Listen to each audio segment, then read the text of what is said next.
Ang ating mga kababayan ay patuloy na suportahan ang Marcos administration sapagkat sa totoo lang, yung mga nagsasabi na napakahirap ng buhay, sila lang nagsasabi niya, haka-haka lang nila yan.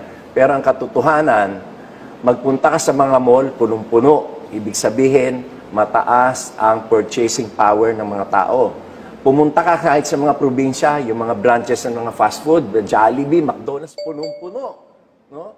Ibig sabihin, mataas ang purchasing power ng mga Pilipino. Lumabas ka ng kalsada, napakaraming mga bagong kotse, nakapaka-traffic. Anong ibig sabihin yan?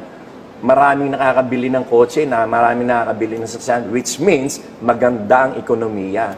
So yung mga nagsasabi na hindi maganda yung pamamalakad ng administrasyon, ano yan, mga dati nang naninira yan. Kaya huwag kayong maniwala sa kanila. Napakaganda ng pamamalakad ni President Bongbong Marcos at napakaganda ng ating tinatahak upang mapaganda ang kinabukasan ng ating bansa at ang kinabukasan ng ating mga susunod pang henerasyon. Sana